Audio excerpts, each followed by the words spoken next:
Tipper ಡಿಕ್ಕಿಯಾಗಿ ಮಹಿಳೆಯರು ಗಂಭೀರವಾಗಿ ಗಾಯಗೊಂಡಿದ್ದಾರೆ. ಶಹಾಜಿಲಾನಿ ಕ್ರಾಸ್ನಲ್ಲಿ ರಸ್ತೆ ಬಂದ್ ಆಗಿದ್ದು 50 ಜನರ ವಿರುದ್ಧ ಕೇಸ್ ದಾಖಲಾಗಿದೆ. ನಗರದ ಶಹಾಜಿಲಾನಿ ಕ್ರಾಸ್ ರಿಂಗ್ ರೋಡ್ನಲ್ಲಿ ಗುರುವಾರ ರಾತ್ರಿ ರಸ್ತೆ ಅಪಘಾತ ಸಂಭವಿಸಿದೆ. ಟಿಪ್ಪರ್ ವಾಹನ ಚಾಲಕನ ನಿಯಂತ್ರಣ ತಪ್ಪಿ ರಸ್ತೆ ಬದಿಯ ವಾಹನಗಳಿಗೆ ಹಾಗೂ 2 ಮಹಿಳೆಯರಿಗೆ ಡಿಕ್ಕಿ ಹೊಡೆದಿದೆ. ಘಟನೆಯಿಂದಾಗಿ ಕುಪಿತಗೊಂಡ ಸುಮಾರು 50 ಜನರು ಮುಖ್ಯ ರಸ್ತೆಯನ್ನ ಬಂದ್ ಮಾಡಿ ವಾಹನ ಸಂಚಾರ ಸ್ಥಗಿತಗೊಳಿಸಿ ಪ್ರತಿಭಟನೆ ಮಾಡಿದ್ದಾರೆ.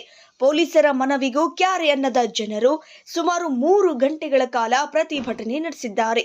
ಇದರಿಂದಾಗಿ ಸಾರ್ವಜನಿಕರಿಗೆ ಮತ್ತು ವಾಹನ ಸಂಚಾರಕ್ಕೆ ತೊಂದರೆಯಾದ ಹಿನ್ನೆಲೆ ರಾಘವೇಂದ್ರ ನಗರ ಪೊಲೀಸ್ ಠಾಣೆಯಲ್ಲಿ 50 ಜನರ ವಿರುದ್ಧ ಪ್ರಕರಣ ದಾಖಲಾಗಿದೆ ಎಂದು ಶುಕ್ರವಾರ ಸಂಜೆ 7 ಗಂಟೆಗೆ ಪೊಲೀಸರು ತಿಳಿಸಿದ್ದಾರೆ.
बेकार में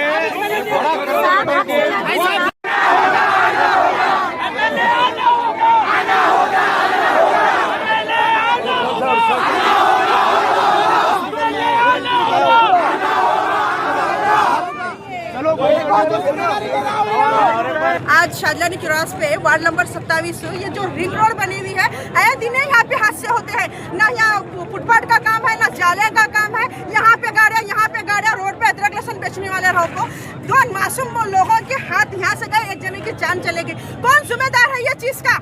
इतनी पब्लिक परेशान है। मैं कुछ भी नहीं चाहती, कोई भी लीडर, कोई एमएलए हो या डीसी मैडम हो, आना यहाँ से जिम्मेदारी लेना, यहाँ का काम किसको दी, क्या नहीं काम करना। ये पूरी पब्लिक, पूरा मुसलमान, पूरा हर कोई, ये नौजवान लोग पूरे हम लोग परेशान है। अब जो एक जने की तो जगह पे जान चलेगी, कौन है जान का जुर्माना?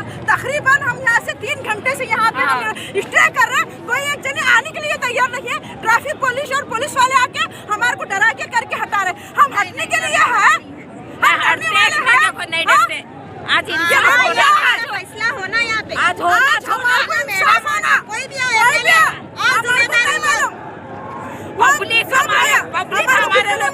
हमारे एरिया की, हमारी गुलबर्गे की हर रिंग रोड की जिम्मेदारी लेना। तीनों सुनते, जब घर से शोहर और बच्चे जाते तो आने का हमको विश्वास नहीं है। ये गाड़ियों के ट्रैफिक से विश्वास नहीं है। ಮುಖ್ಯವಾಗಿ ಮೊದಲೇ ಹಿಡಿದು ಎಲ್ಲ ಟ್ರಾಫಿಕ್ ನಲ್ಲಿ ಏನು ಗಾಡಿಗಳು ಆಜು ಬಾಜು ನಿಂತಿರ್ತಾವ, ಫುಟ್ಪಾತ್ ಕೆಲಸ ಮಾಡ್ತಾರ, ಅವ್ರಿಗೆ ಸೈಡಿಗೆ ತರಿಸಿ ಮೊದಲಿನ ಹಿಡ್ದೆ ನಾವು ರೂಲ್ಸ್ ಫಾಲೋ ಮಾಡ್ಕೊತ ಬಂದ್ರೆ ಇವು ಎಲ್ಲ ಏನಾಗಿದ್ದು ಅಪಘಾತಗಳು ಆಗಲ್ಲ. ರೂಲ್ಸ್ ಫಾಲೋ ಮಾಡ್ಬೇಕು. ಎಲ್ಲ ಆದ ನಂತರ ನಾವು ಎಲ್ಲರೂ ಕೂತಿ ಆಮೇಲೆ ಎಲ್ಲರೂ ಬರ್ತಾರ, ಪೊಲೀಸ್ ಇನ್ಸ್ಪೆಕ್ಟರ್ ಯಾರು ಬರಲಿ, ರಿಂಗ್ ರೋಡ್ ಆದ್ಮೇಲೆ ಅದಕ್ಕೆ ರೂಲ್ಸ್ ಫಾಲೋ ಮಾಡ್ಕೋಬೇಕು. ಒಂದು ಸರಿಯಾದ ಗಟ್ಟಿಯಾದ ಒಂದು ಅದು ಏನು ಗ್ರಿಲ್ ಇರ್ತದೆ ಅದು ಇಲ್ಲ.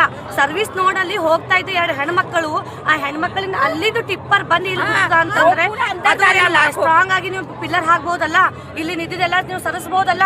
ಮೊದಲಿನ ಹಿಡಿದು ಕೇರ್ ಮಾಡ್ಕೋತ ಬರ್ಲಿ, ಟ್ರಾಫಿಕ್ ದೋರ್ ಆಗ್ಲಿ, ಟ್ರಾಫಿಕ್ ಇನ್ಸ್ಪೆಕ್ಟರ್ ಆಗಲಿ, ರೂಲ್ಸ್ ರೆಗ್ಯುಲೇಷನ್ ಫಾಲೋ ಮಾಡ್ಕೋತ ಬಂದ್ರೆ ನಮ್ಮ ಮಕ್ಕಳು ಸೇಫ್ ಇರ್ತಾರ, ನಿಮ್ಮ ಮಕ್ಕಳು ಬಿ ಸೇಫ್ ಇರ್ತಾರ. ನಮ್ಮ ಜನ ಏನು ವ್ಯಾಲ್ಯೂ ಇದೆ, ಮನುಷ್ಯ ವ್ಯಾಲ್ಯೂ ಇಲ್ವಾ?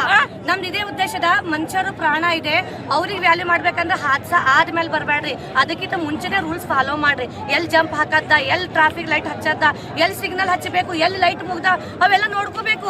ಇಲ್ಲಿ ನೋಡ್ರಿ, ಬಿದ್ದಾಪುರ ಕಾಲನಿ ಆಗ್ಲಿ ಲೈಟ್ ಒಂದ್ ವೇಳೆ ಹೋದು ಅಂದ್ರೆ ಕತ್ಲಾಗ ಹೆಂಗ್ ನಡೆಸ್ಬೇಕು ಅವೆಲ್ಲ ಮೊದಲಿನ ನಡೆದ ರೂಲ್ಸ್ ಮಾಡ್ಕೋಬೇಕು. ನಮ್ದು ಪ್ರಾಣ ಇದೆ, ಇದು ಆಗಿದೆ ಅಂತ ಘಟನೆ ಬಹಳ ದೊಡ್ಡದಾಗಿದೆ. ಎರಡು ಮಂದಿದಲ್ಲಿಗೆ ಒಂದು ಹೆಣ್ಮಕ್ಳದ್ರೆ ಡೆತ್ ಆಗಿಬಿಟ್ಟಿದೆ. ಇನ್ನೊಂದು ಏನಿದೆ ಅದು ಬಹಳ ಸೀರಿಯಸ್ ಆಗಿದೆ. ಎಲ್ಲರಿಗೆ ನಾವು ಇದೇ ಹೇಳ್ತೀವಿ, ಎಲ್ಲ ಆದ ನಂತರ ನೀವೆಲ್ಲ ನಿಂತರೆ ಏನೂ ಪ್ರಯೋಜನ ಇಲ್ಲ. ಆಗಕ್ಕಿಂತ ಮುಂಚೆನೂ ಮುನ್ನೆಚ್ಚರಿಕೆಯನ್ನು ಮಾಡಬೇಕು. ಏನು ಸರ್ಕಾರ ಇದೆ, ನಮ್ದು ಏನು ರೂಲ್ಸ್ ರೆಗ್ಯುಲೇಷನ್ ಏನು ಇದೆ ಇಲ್ಲ ಗೌರ್ಮೆಂಟ್ದವ್ರದ್ದು ಎಲ್ಲ ಫುಟ್ಪಾತ್ ವ್ಯಾಪಾರದವ್ರಿಗೆ ಅವ್ರಿಗೆ ಒಂದು ರೂಲ್ಸ್ ಇಡ್ರಿ, ತಾವೊಂದು ಇಳಿಸ್ರಿ. ಮತ್ತು ದಯಮಾಡಿ ನಿಮ್ಗೆಲ್ಲರಿಗೆ ಕೇಳ್ಕೊತೀನಿ, ಸಣ್ಣ ಮಕ್ಕಳಿಗೆ ನೀವು ಗಾಡಿ ಕೊಡಬೇಡ್ರಿ. 18 ವರ್ಷ ಆದ ನಂತರ ಏನ್ ಮಕ್ಕಳಿಗೆ ಅವ್ರಿಗೆ ಕೊಡ್ರಿ. ಲೈಸೆನ್ಸ್ ಪಕ್ಕಾ ಇರ್ಬೇಕು. ಮತ್ತೆ ಯಾರು ಡ್ರಿಂಕ್ ಮಾಡ್ತಾರ ಅವ್ರಿಗೆ ಲೈಸೆನ್ಸ್ ರದ್ದು ಮಾಡ್ಬಿಡ್ರಿ.